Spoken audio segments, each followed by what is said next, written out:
Hello, and welcome to 5 Minute Math. Today we are looking at the TEKS tool number line, specifically fractions. We are working with a problem related to TEKS 3.3g, and we'll do it in 5 minutes or less. If you haven't done so already, please go ahead and take a moment to pause the video, work this problem out on your own, unpause it, and we will look at our answers together. So we have two strip diagrams. They're shaded to represent a fraction of a whole. You see the whole is right here, goes all the way from side to side. Now, we need to identify these fractions, and then we're going to need to describe whether they are or are not equivalent, and then why. So let's go ahead and name these fractions, and as we're doing that, we can go and represent them on a number line just to make sure we understand what we're looking at. So strip A, we want to look at a number line like this. Notice strip A is in 1, 2, 3, 4 parts. So what I'm going to do is I'm going to cut it in half, and I'm going to cut each half in half. And you notice that strip A has got two of the four boxes shaded. So I'm going to go to the second one of my tick marks, and I'm going to label that with a dot and a fraction, 2/4. So that's what we have for strip A. Strip B, we've got 1, 2, 3, 4, 5, 6, 7, 8. All right, so that's a little bit harder, but we can do that strategically. So to make 8, this is what we're going to do. We're going to cut it in half. So now we've got two equal parts. We're going to take each of the two equal parts and cut those into two equal parts. We're going to cut each half in half. So 2 times 2, or half of a half, that makes 4. Now, if I cut each of these fourths into half, then we're going to get an extra 4 parts. 4 times 2 makes 8. So now I've got 8 equal parts, and I need to represent that fourth tick mark because there are 4 of the boxes shaded in.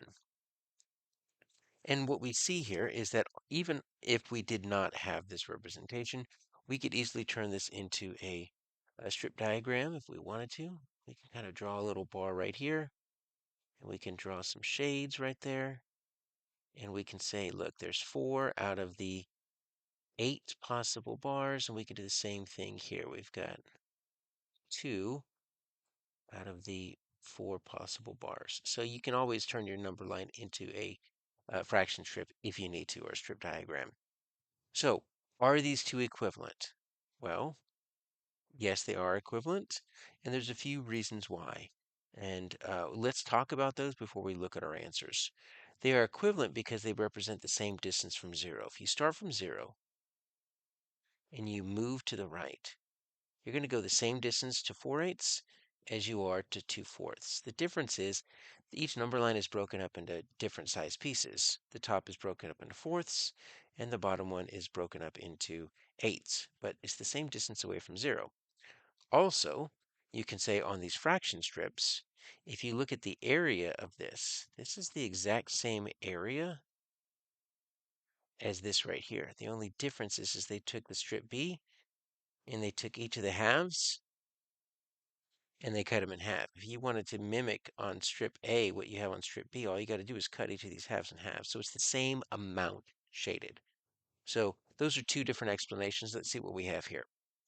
Well, we're not going to choose A, or we're not going to choose D, because they are equivalent. Those go to the same distance away from 0, or it's the same amount shaded. So we can go ahead and just get rid of A and D. Let's look at B and C.